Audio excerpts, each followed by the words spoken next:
मान के चलो कि एक व्यक्ति ही हवा में जो है वो गिर रहा है, जब जैसे ही वो पानी में आएगा तो उसका स्पीड क्या हो जाएगा, कम हो जाएगा, आपका स्पीड क्या होगा, कम हो जाएगा। मतलब कि विरल माध्यम से जब आप सघन माध्यम में जाते हो तो आपकी स्पीड क्या होती है, कमती है। जब आप विरल से सघन में, क्योंकि वहां पे सघन में जो पार्टिकल्स हैं वो ज्यादा हैं, सघन में क्या है, पार्टिकल्स जो हैं वो ज्यादा हैं, विरल में पार्टिकल्स कम है। अब यहाँ पे देखो कि वेग पे क्या प्रभाव पड़ेगा, तो हमने याद रखा था कि वेग हमारा क्या है, तो हमारा स्पीड है जो कि कम हो जाएगी। क्या हो जाएगी दोस्तों, कम हो जाएगी। अगर आपका क्वेश्चन आता है कि कोई प्रकाश विरल से सघन माध्यम में गमन करती है तो वेग पे क्या प्रभाव पड़ेगा, ऑप्शन रहेगा कमेगी, बढ़ेगी या फिर अपरिवर्तित रहेगी, तो आप क्या लगाएंगे, कमेगी।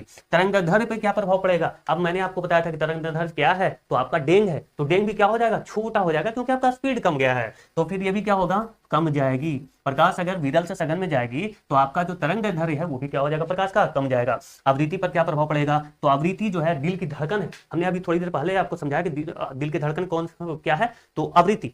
तो आवृत्ति जो है दिल की धड़कन आपका ना तो कमेगा ना ही बढ़ेगा, वो वैसे ही रहेगा। तो ये कभी भी नहीं बदलता, ये कभी नहीं बदलता है, कभी नहीं बदलता। इसको आप एकदम बिल्कुल कंप्लीट रखना, ध्यान रखना, आवृत्ति पर कोई प्रभाव नहीं पड़ेगा। पथ क्या होगा, तो पथ जो है सघन की ओर मुड़ेगा, सघन की ओर मुड़ेगा, सघन की ओर मुड़ेगा। Everything clear. अब मुझे नहीं लगता कि आप इस चीज को कभी भी भूल पाओगे, एग्जाम में 1 नंबर लेके आएंगे आप।